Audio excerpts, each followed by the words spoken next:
Thank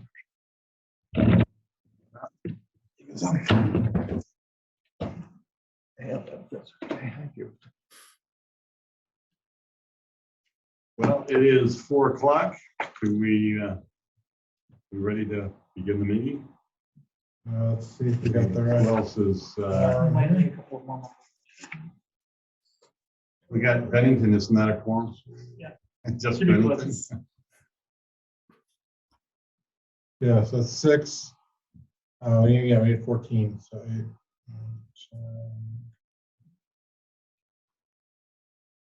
Leslie from Manchester said she was going to join too. Yeah, wait a minute.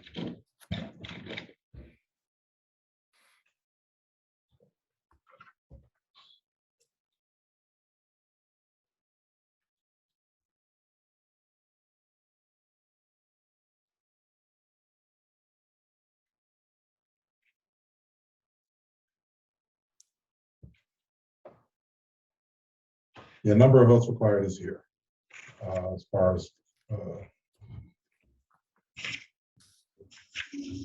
quorum. So we are here. Just All right, at 4:02. Tom's 2. I thought it was counting you as 1. So. Give me 10 seconds. Great. Yeah.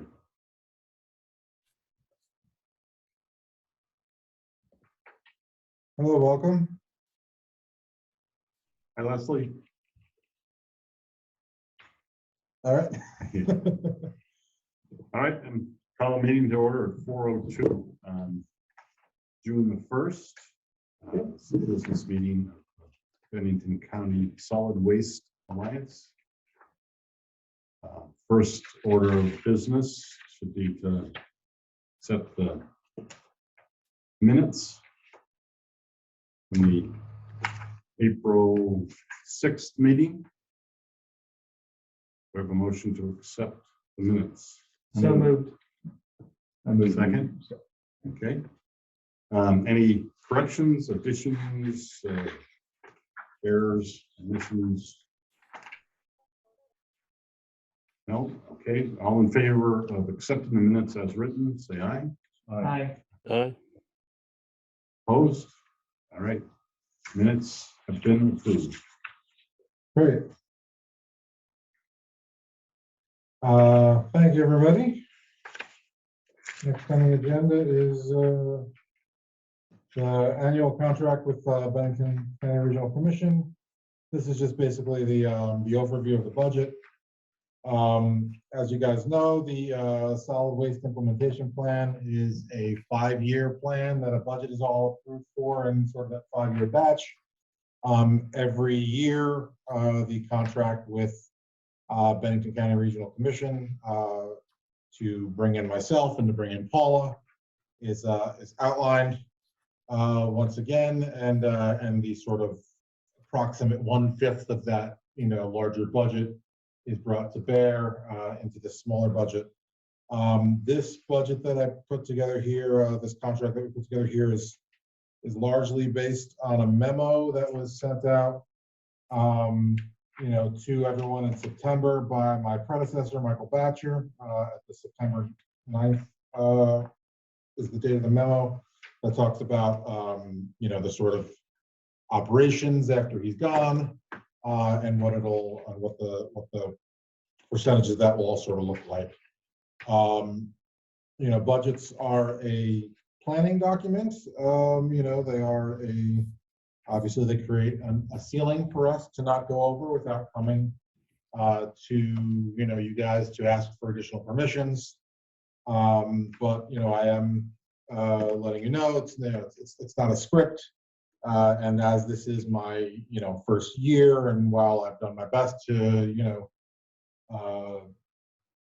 review this and craft it according to sort of the guidelines that were set out before I got here, I am going to be paying attention to the way things are going, and we will review this periodically as well, as just sort of showing you what the general plan is for this. But you know, if there's anything that looks like we're going to be deviating, obviously I'll be bringing that to everyone's attention. And we'll be, yeah, discussing that as need be. In particular, you know, I don't really have, and we'll talk about this a little bit more when we get to the permanent household hazardous waste facility conversation, but, you know, I don't have a great idea of the operations costs of that right now. I'm talking with some folks, you know, over in Brattleboro and some folks in Springfield who've just begun their operations there. I'm also talking with the folks at DPW in the town of Bennington who already have the qualified certifications. So I have to figure out what staffing and stuff like that will be for that versus what, you know, this outlines, which is still mostly based on, you know, our household hazardous waste event budget.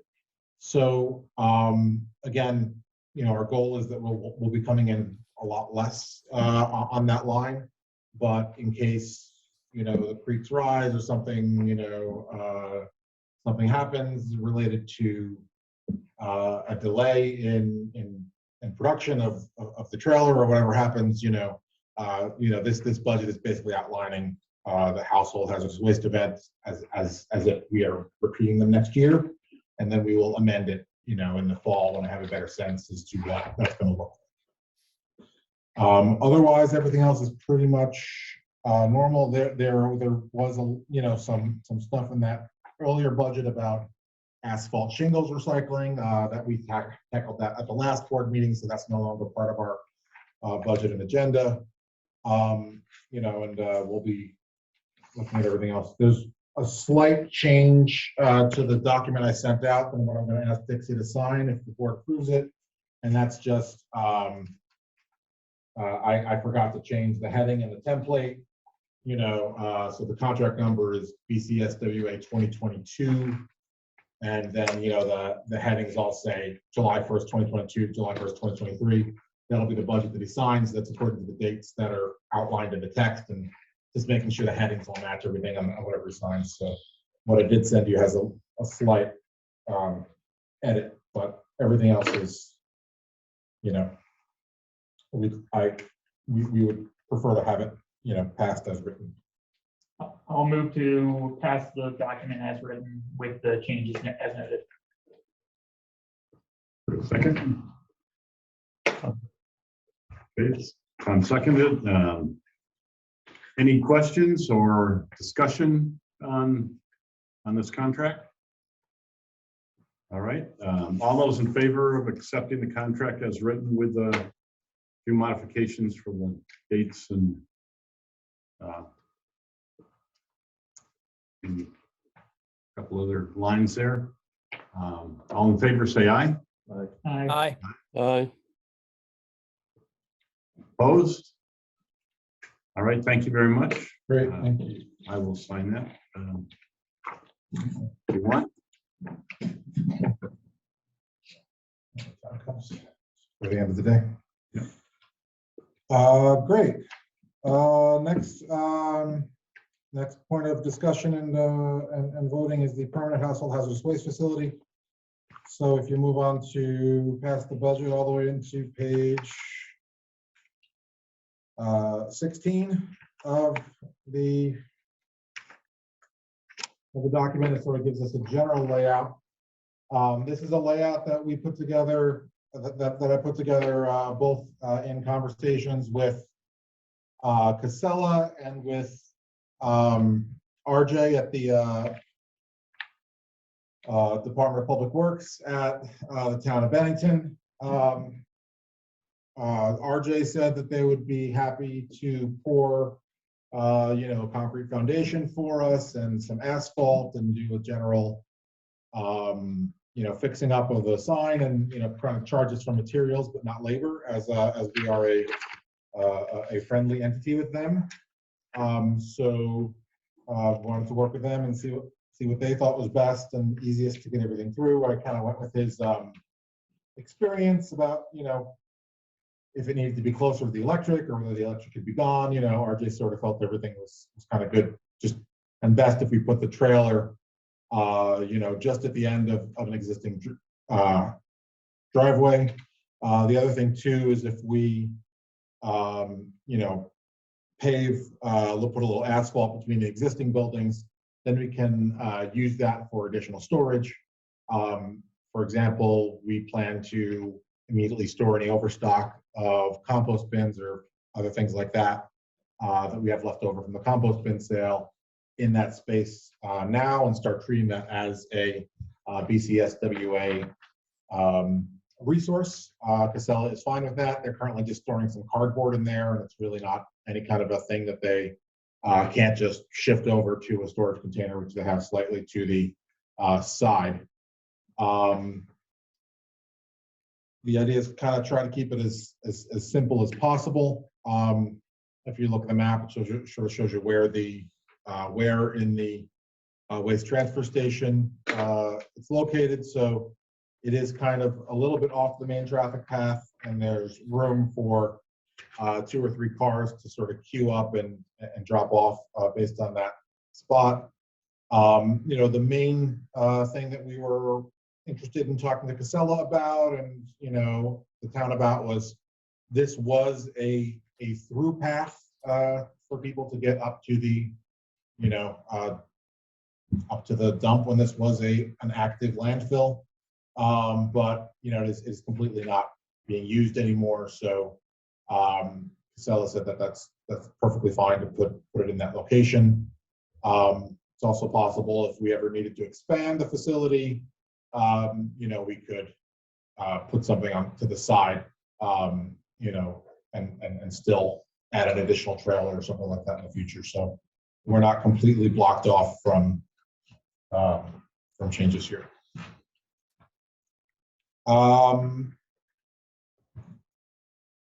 So as far as the layout goes, does anybody have any sort of questions as to what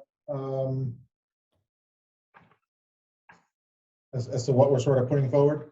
We do still have to go through some additional approvals by the town of Bennington. Dan Monks is on the call list today. I'm going to be working with him and Paul Dancero, who is the fire marshal and building inspector down in the town there. Paul has given me sort of a laundry list of a few additional things, the site plan.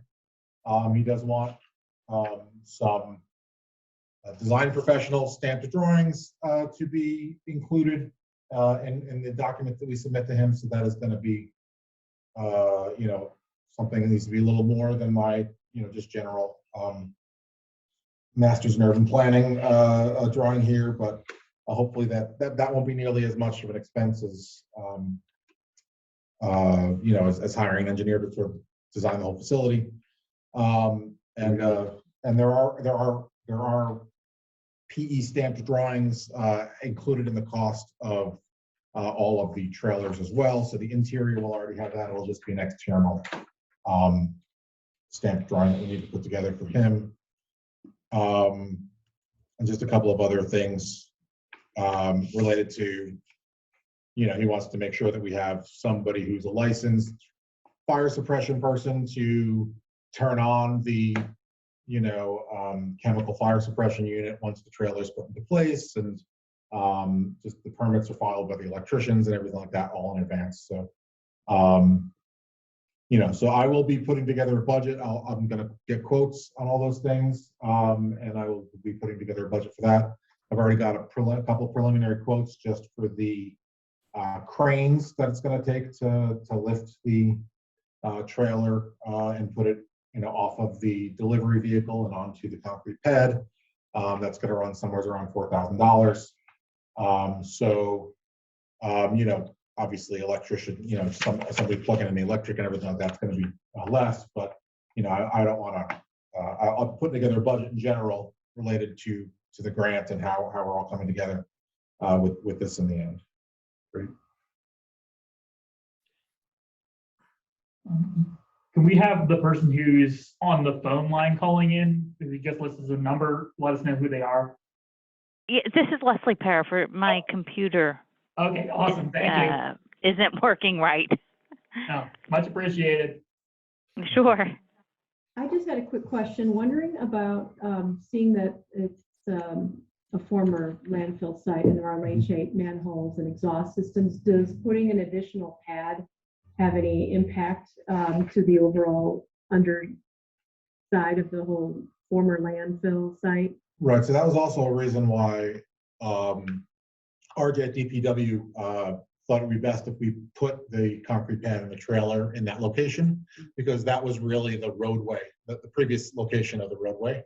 So that was designed to have heavy trucks go back and forth on that, and it already has really firm, packed down dirt pathway underneath that space. And it'd be easy for him to, bring in the tools, dig it up just enough to put in the concrete, without having to worry about any of the other Disturbing, yeah. Yeah. Okay.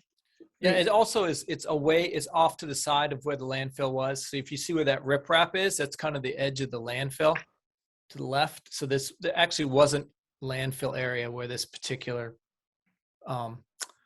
structure is proposed. So it's not a capped area, in other words. The cap is off to the left. So, Scott, I do have one quick question, and it's really more of a layout question than anything. I mean, I don't have any problem with the location. What I do have a concern about, just perhaps it's my own inability to maneuver backwards in a vehicle regularly and easily, is it looks like you're assuming that people are going to pull in and then back out into the main traffic path. It would be better if people could pull into a parking space, back out, and then pull out into the main traffic path front from going forward. I think it looks a little bit cramped, and it could be a problem with people backing in and trying to get in and around folks if we don't have a place for people to actually park, back out, and then pull out into the traffic path. I just have a concern about that. Sure. I could see that. It's possible we could also add some additional asphalt to the side to create a little more of a wider driveway, to create more of a sort of parking zone. It's also possible, and some of this we're hoping to have it mitigated by running the facility the way that a lot of the other towns in the area run, a lot of the other solid waste alliances in the area run their facilities, which is, by sort of doing tight scheduling, generally either one car every 15 minutes or 3 cars every half an hour, and just assign people to only arrive at set periods to come and use the facility.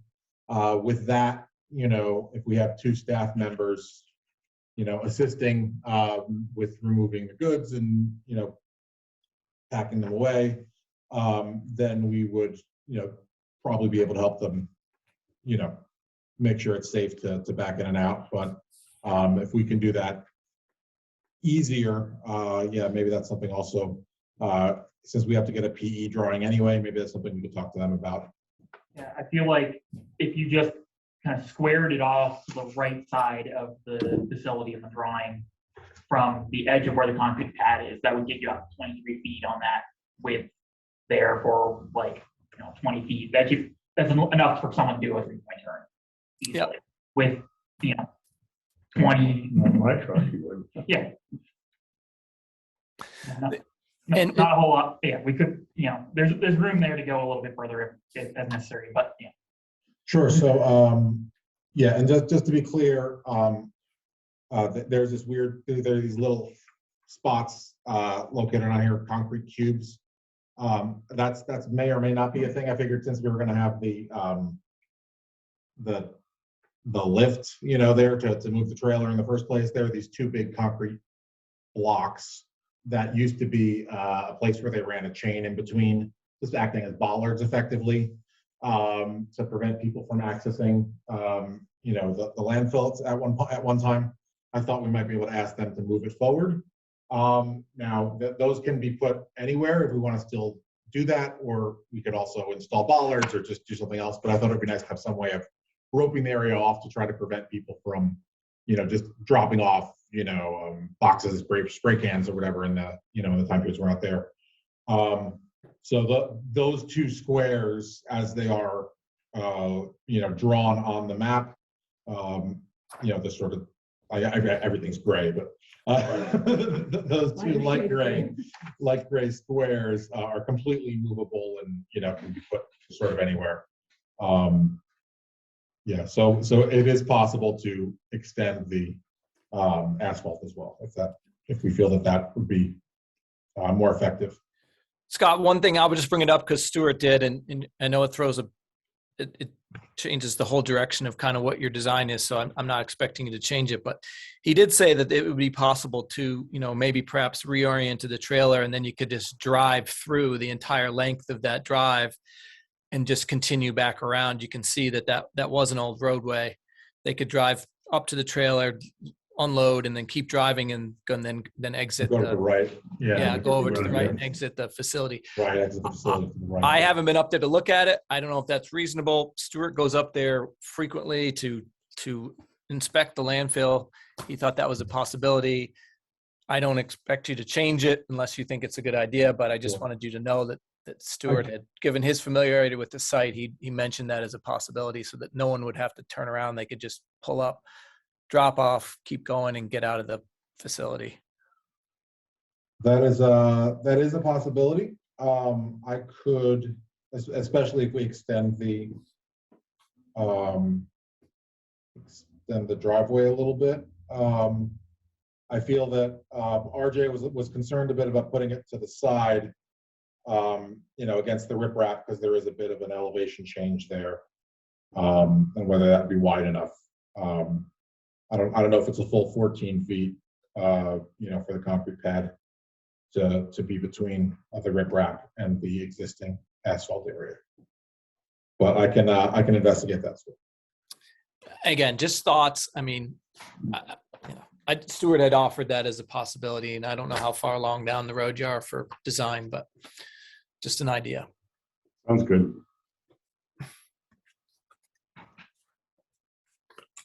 Drive-through sounds good.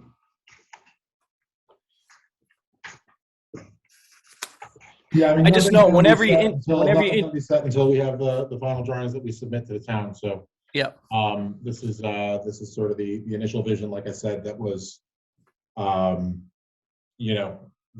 was given the thumbs up by Casella. I think basically they said anything we could do over that way would be given the thumbs up by then. As long as it's not interfering with the main traffic path, and as long as we're not creating any kind of a queue that's going to prevent them from being able to bring a tractor trailer in and out every once in a while. And then, so I think that's reasonable to look into. And like I said, also whatever comes up next, I'll speak with whoever with whoever can put together the drawings that we then submit to Paul Densler.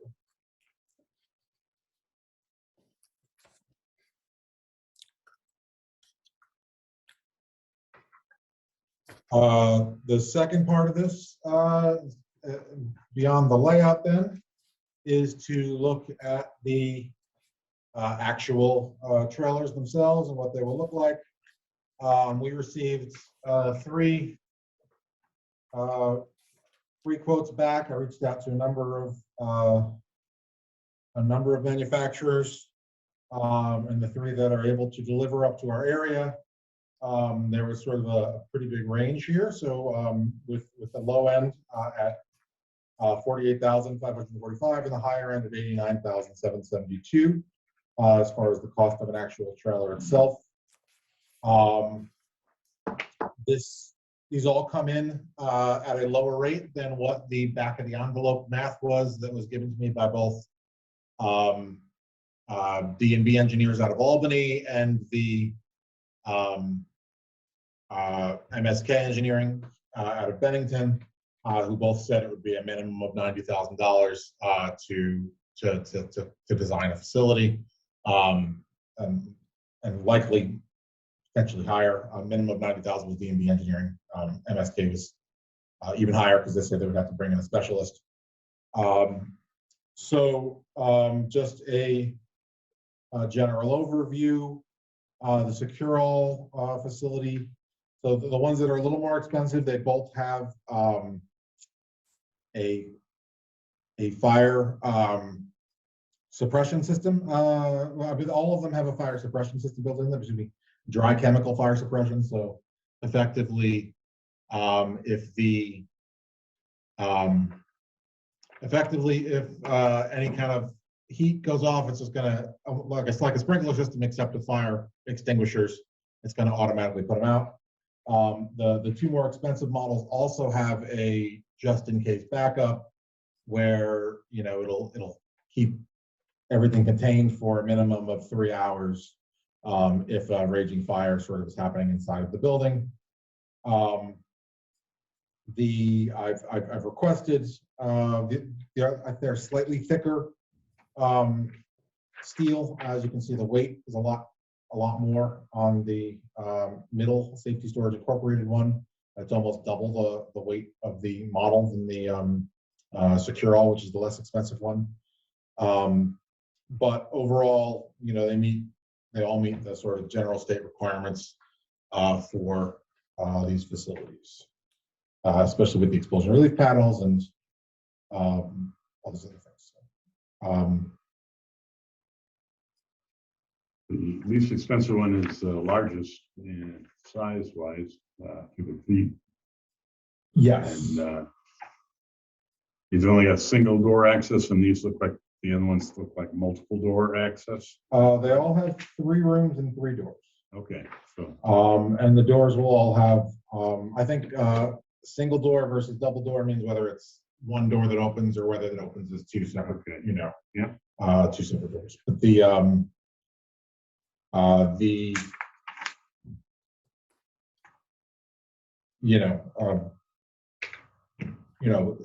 they're all basically big lockers, you know, and it's just the quality of the locker that we're putting in place here.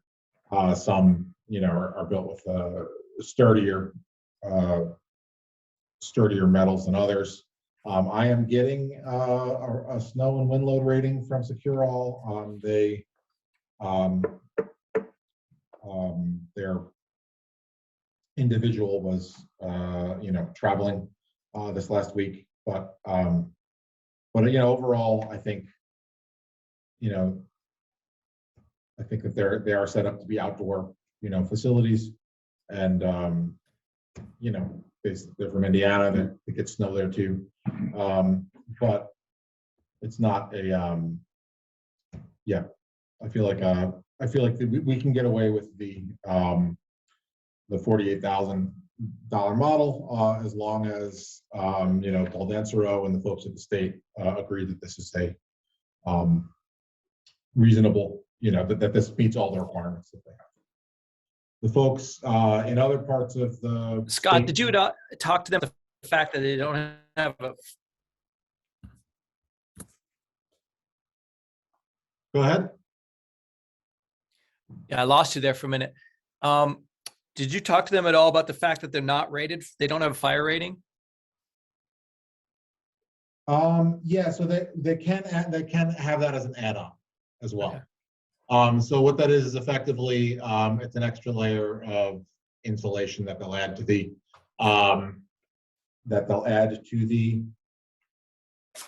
thing. And yeah, so I asked for a quote for an add-on of the 3-hour fire rating, and then also a quote and also just information on the wind and load information. So you know, if it's within a reasonable rate, you know, we may also choose, if it's just a couple $1,000s more, to add that 3-hour fire rating as well.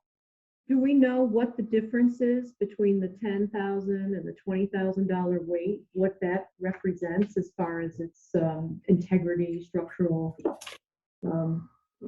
It's a huge difference. And we're talking about literally buying yeah. an aluminum building versus a steel, or is it? You know? I feel like we're in a situation looking at these that the safety storage is actually just really heavy, and that the third one is 12 and change. Yeah. So it seems like one might be almost overbuilt, and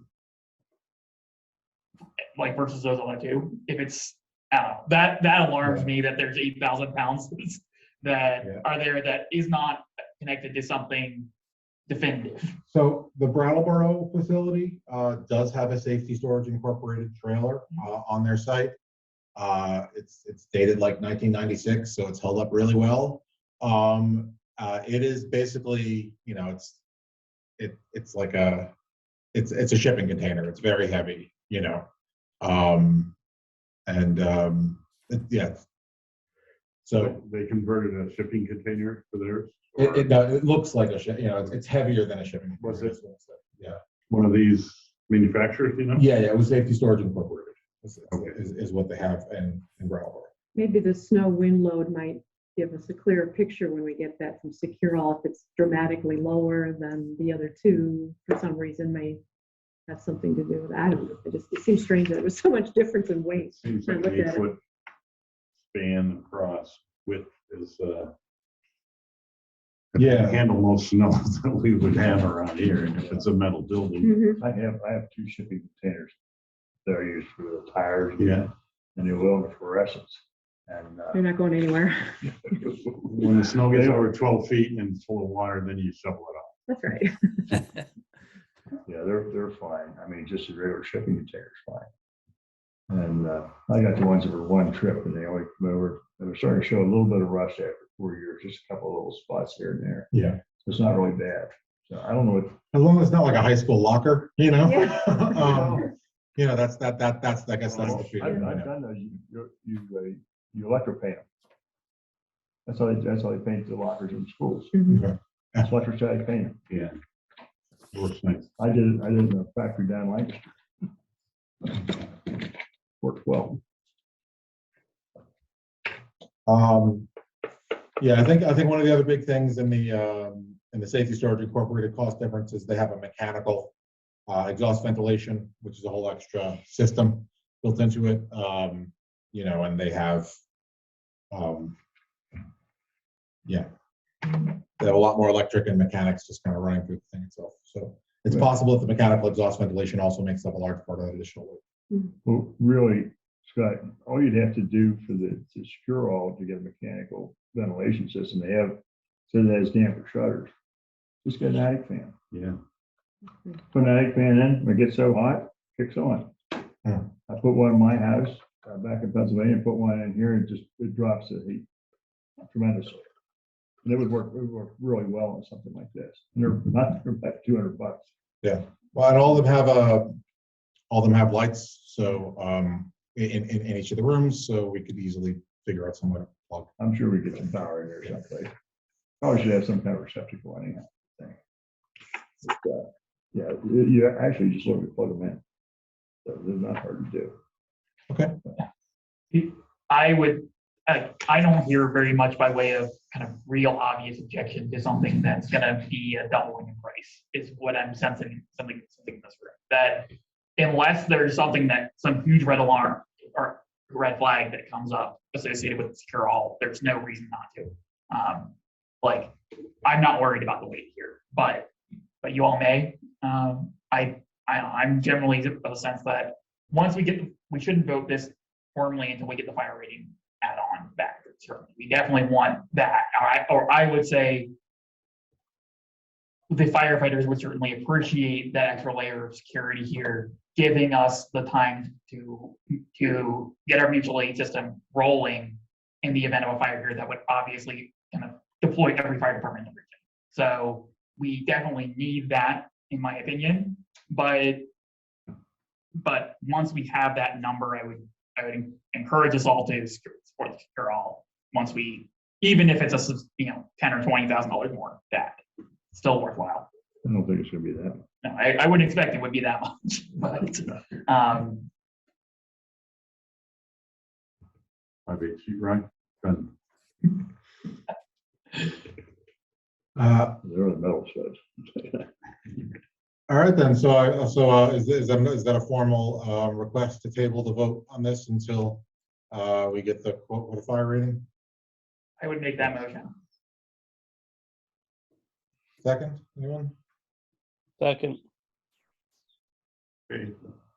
All in favor of tabling this till we see what the fire rating would do for the cost? say aye. Aye. Aye. Opposed? Okay, Great.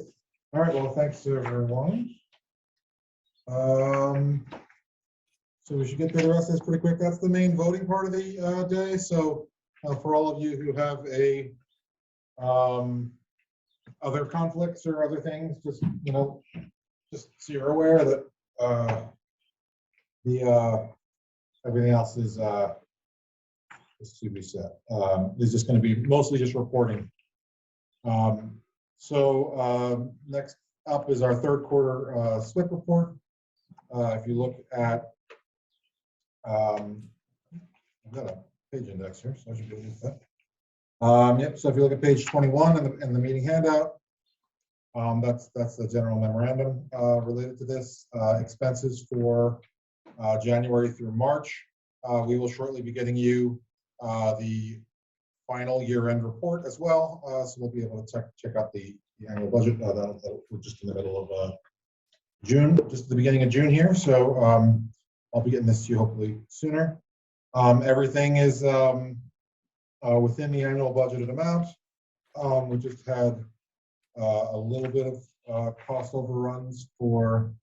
We're within the annual budget. We're within the annual budget, but labor costs are a little bit higher than previous quarters because I've been putting more additional hours into staffing as sort of the new person on duty here. But that's been made up for the previous quarters before I was hired, us labor costs being much lower. So overall, everything is still operating within our budgetary guidelines. how about the Casella's surcharge for fuel? Seeing that fuel is not cheap anymore. That's an ISWAP thing mostly.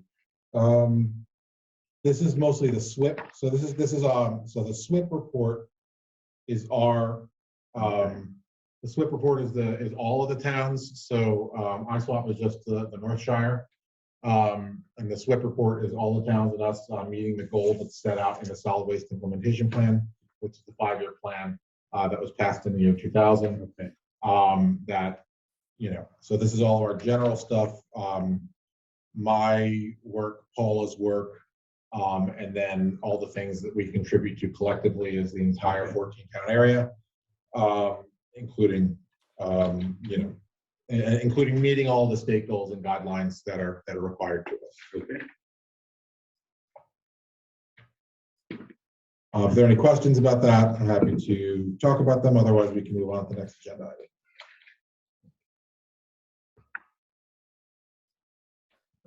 All right, we can talk about ISWAP now too. That's the next thing. ISWAP,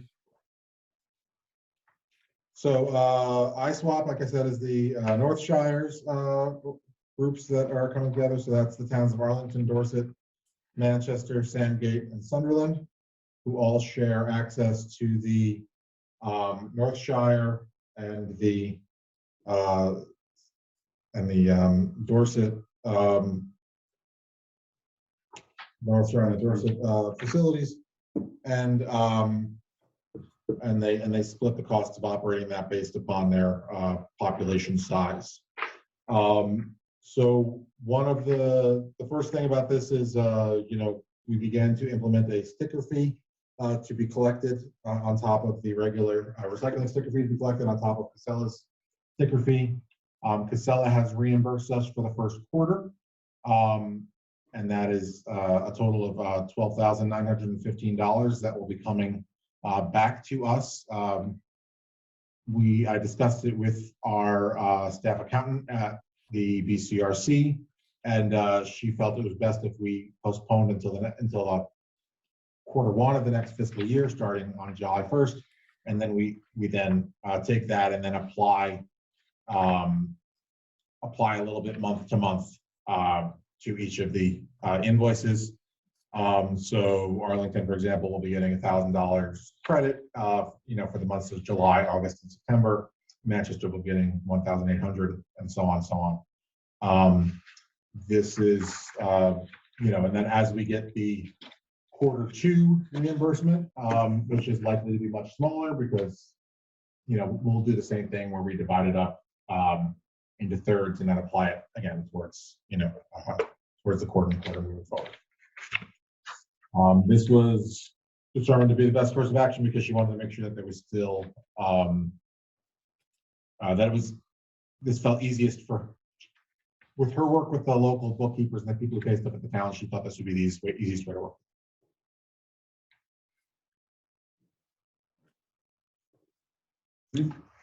All right. In addition, when it comes to iSwap, I was recently approached by the town of Rupert to come up with potential costs for them and discuss with them the possibilities of joining iSwap. Rupert has no transfer station available publicly for its residents in the town. They had one up until about 2018, 2019. Just at the back of the town garage, they let people drop off trash occasionally, but they're interested in formally joining iSwap, and they will be discussing it at the June 14th meeting that the town will be having. So that's just a general information about that. They would, the memo that I sent to them is attached. That outlines sort of what it would look like if they were participating for the previous 12 months. So as a path forward to that, so they vote, so suppose the board votes in favor of this, then we would convene iSwap to vote them in? Is that how we amend that contract? Yeah, I think we would have to amend the contract to allow them. Yeah. So I guess theoretically, would that be like a late June, early July meeting of just iSwap without everyone else here? Would that be the plan?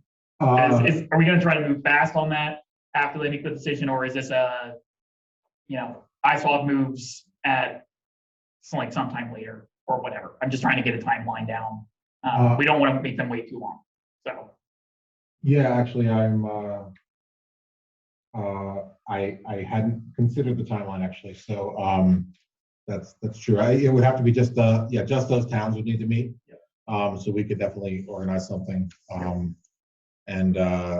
feel like June 15th. Yeah, if we could try to get, I don't know what their paperwork is like or whether they would have any specific issues with the legal language back and forth, but August or early September probably seemed like the best schedule for that.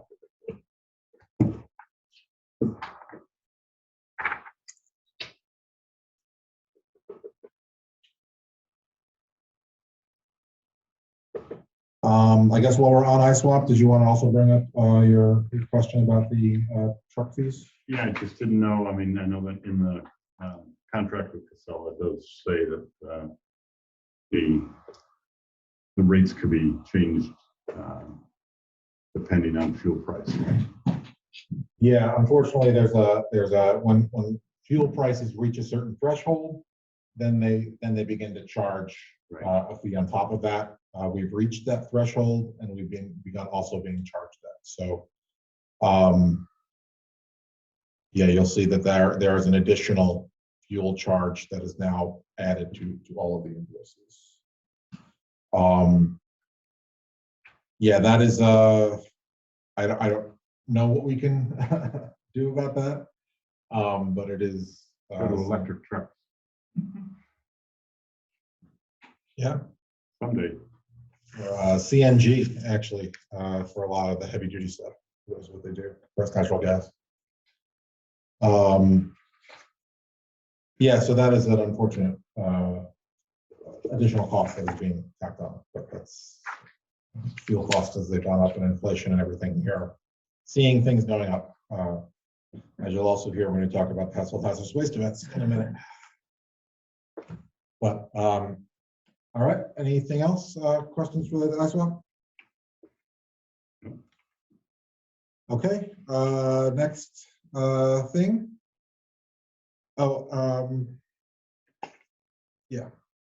We have the compost bin sale that is currently happening. Paula has been out and about. She was at Mayfest in Bennington this weekend, and she has been actively on social media, pushing this along with doing all of her other outreach. We have sold as of today 49 composters, 24 solar digesters, and then buckets as well on top of that. Those will be the flyers are in here. Compost bin sales are going to continue up until just a couple of days before the pickup begins on June 9th. Right now, the tracking numbers, I got one of the two shipping orders, I got the tracking number for, but they've been promised that they both should be delivered on June 6th to the Abacus automation facility, where we will be holding the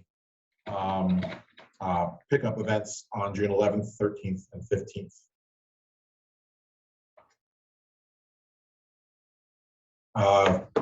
If you guys have social media access in your towns and you would like to join us in this last sort of push in the week before, please let us know. Are we going to send a newsletter out soon? Not before, Not probably before this. I this. did That's send before all the then. town clerks the original ad from what we sent out at the household hazardous waste collection event, and additional information so they could post it on their web town pages. I was asked, are the small green ones available still, or? The green buckets, there's Green buckets. 4-gallon buckets with lids. They Okay. don't have the charcoal filter. That's a different design, and those are, I think, gone at this point, the tan ones, right? They're The all- tan buckets are all gone. We have the 4-gallon buckets left. We have 30 of those left. Those just snap up. 30 of those right? left in Yeah. stock. Yeah, the charcoal filter ones work really well. Yeah. Yeah, they're a little small. Those are 2.5 gallons. They're Right. a little, they fit under the Small. sink nice. Yeah. Right. But we didn't order any additional ones of those. So we just were using whatever stock was left over from previous sales. How many did you have of the 4-gallon? Did you say? We have 29 left in stock. Great.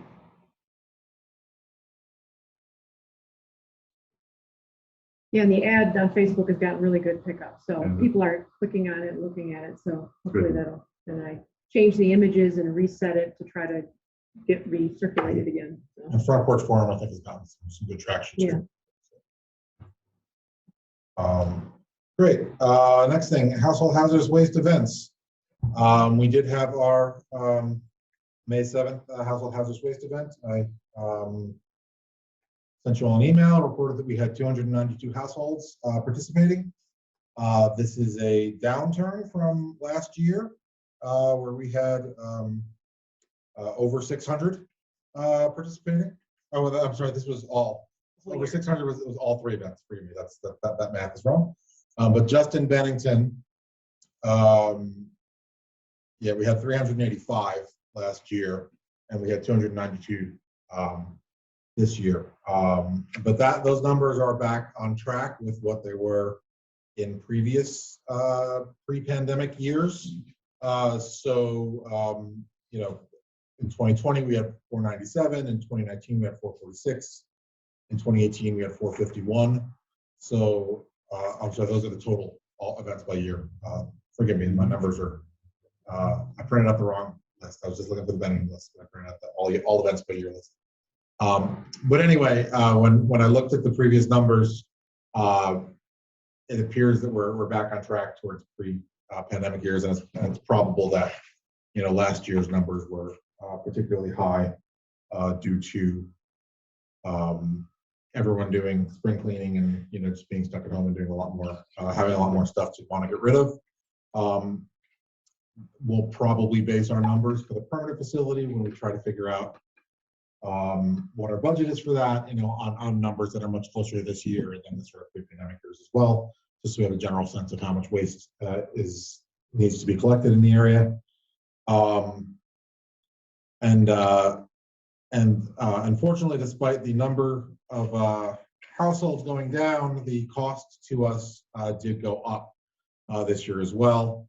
Again, often some things like fuel surcharges and just inflation and other things, but this was also outlined, I think, at the previous meetings when we made the contract with US Ecology, if I remember my reading the minutes from before I was here correctly.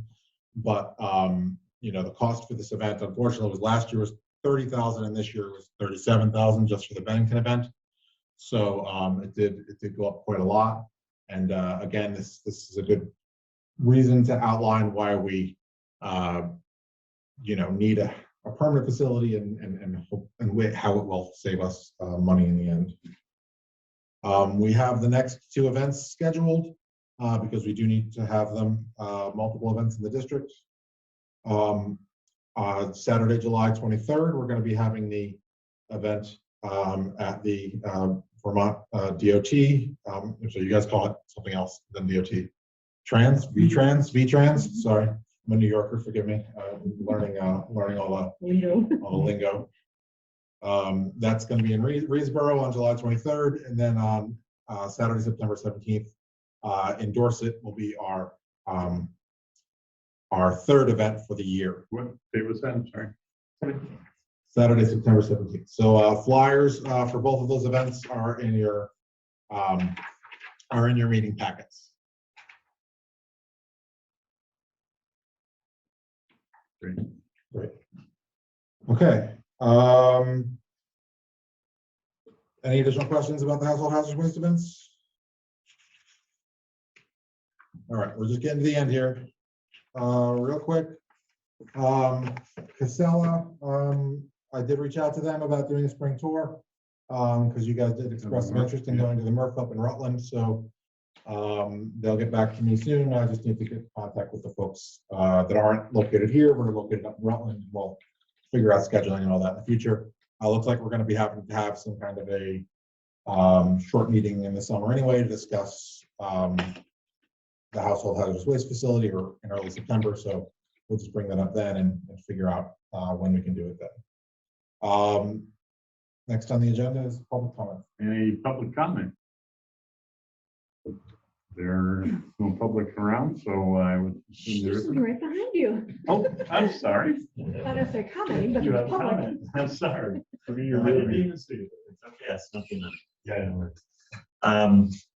So I just had a few quick questions, if it's appropriate, Sure, about absolutely. the upcoming or proposed permanent facility. It's going to be at the Bennington Casella facility for the household hazardous waste. Yes. And how is that going to be staffed? Is that, proposed? Is it going to be Monday through Friday? So the state, if we have a permanent facility, the state minimum requirement is that it's open 1 day a week, 4 months a year. So we're going to be really discussing what our budget for operations looks like in the fall, once we figure out what labor costs might be and who the staff are going to be. All of the staff need to be certified with at least a 24-hour training for hazardous waste handling operations. There are members of the town of Bennington Department of Public Works who already have that training, who we may employ, but we may also look to hire individuals on our own, and we need to figure out what the costs are for that before we determine how long it is. But at a minimum, we will be open for 4 months a year, 1 day. Excellent. Okay. And will that be, I know well, I shouldn't say I know, I think from being there in the past and discussing with them, for local residents at the Rutland facility, at one point it was free to drop off certain things. Is it going to be free for residents, or is there going to be a pay schedule, like a fee schedule? Again, we're going to try to figure that out. I think, we might go with the Brattleboro model, where they have a $10 per drop off, and then and have it sort of set up like that. But I'm not sure. There might be just a small flat fee charged. However, again, I think right now we're not charging anyone for our household waste facilities, so we may not determine to do that. It's going to be up to the board here to determine whether or not that's something we want to. So for the scheduled events right now, naturally it's free. You're just asked for donation as people drop things off, right? So Scott, as I had with Michael, I don't know if you remember me coming to the event. That Matt Ranger had to do the cleanouts. Probably I'll say 1 or 2 out of every 10 cleanouts I do, I walk away with hazardous waste. Okay. And I'm just trying to, you know, it's in my interest to kind of keep my customers up to date as far as, you know, how they can handle it themselves as versus, you know, having me handle it for them. And it's just, or, you know, it will, I guess it'll be the same type of thing where you'll probably have a fee-based thing for businesses to drop off, right? If it's self-generated. Yeah, so again, if we're gonna follow the same model that they're doing in other towns and other counties, you know, when there are certain businesses, for example, there's the lamp, there's the business that does antiquing of lamps up in Rupert. You know, they have a 55-gallon drum of chemicals that they wish to drop off regularly. We charge them for that, but we charge them the rate that we are being charged as a town. So, you know, whatever the bulk discount of us that we get, whatever our contracted rate is, we will charge that. We will pass that along to local businesses who want to use us, who will, you know, and then we schedule for them to show up at the same time as our facility is you know, at the morning of the either US Ecology comes or, you know, Clearwater or whatever the group was. Clean Harbors. Clean Harbors, thank you. That comes in to pick up with their box truck that morning. You know, we don't want to actually store that for them. We don't want to take it to real estate, you know, for that belongs to households. But if they would like to show up that morning and then also, you know, At the same time, you're having your at the same time we're having our there bulk picked pickup, up. right? Which happens, which will likely happen 4 times over the course of the, you know, probably, you know, So once a month probably during the 3, yeah, 4-month probably period. 3 or 4 times, yeah, depending upon the quantity that comes about. To be determined. And then would there be, and not looking for an answer right now necessarily, we're just planting the seed. Would there be a consideration to continue the format that I've been using with this facility? Well, as a business that specifically, Because again, it's not Yeah. self-generated. right, yeah, I'm you transporting it on behalf of a particular transport that customer. on behalf of individual residents and legal residents. We may be able to set up something where we get, you know, some affidavit from the residents or something like that, saying that you're transporting it on their behalf. You know, if it's similar to a next door neighbor dropping off something, I don't think it's an issue. But yeah, we can figure that out. Anything else? Okay, great. Any other comments? All right, upcoming meeting. Yeah, so yeah, I guess the main thing then is we will have to have some kind of a meeting related to the you know, we've had enough meetings for this fiscal year. Obviously, we need a first quarter meeting for the next fiscal year. We could do it. So it's July, so you know, July, August, September. It looks like previous years, you know, your first quarter fiscal meeting was held in early September. Is that the same schedule we kind of want to operate on moving forward, or because of the potential, you know, maybe we should schedule a September meeting and then potentially consider a special meeting just over Zoom or something if something needs to be approved related to the trailer. Do we want to have one sooner because making up the decision on paying this household hazardous waste facility? I would definitely support a special meeting pretty much as soon as we get this back. Like almost, if we know it's not going to take that long, I would rather not wait to September to vote this. Like we should definitely vote this kind of, as soon as before the quotes go up with the when materials costs go up later or something like that. I'm certainly afraid of the quotes going stale by a September meeting. So it almost might make sense for like a beginning of August to Yeah, get that's this. kind of what I was thinking too. Do we know if there are any price guarantees on the quote for a period of days or It's months? 30 days from the time they get the quote.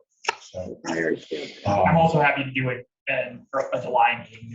I know they're a little bit heavy with vacations and all that, but I don't think we would have trouble getting quorum. if it's a small ad hoc, Yeah. one agenda item meeting versus us having a board meeting, I think that might be easier to schedule for July. But, okay, so let's schedule something. Let's schedule a general board meeting for September, and then assume we have an ad hoc meeting within 2 weeks of the of getting a final quote. Great, you'll let us know. Just email us and let us know when you get that information. Yeah. A Zoom meeting would be It would only easy. take a couple minutes, I would think. Yeah, Right. there'll always be Yeah. in-person nexus here just to be safe for open meetings rules, but all I have to do is literally be in the room for that. Okay. So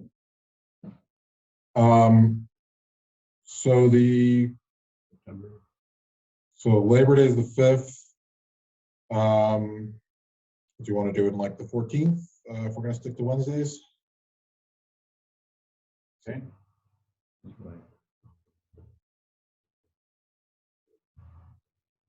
Okay, great. motion to adjourn. A second? All right, it's 5:02. Thank you, everyone. Hi, everyone. Thank you. Thank you, Scott. Good job. Sorry. That's all right.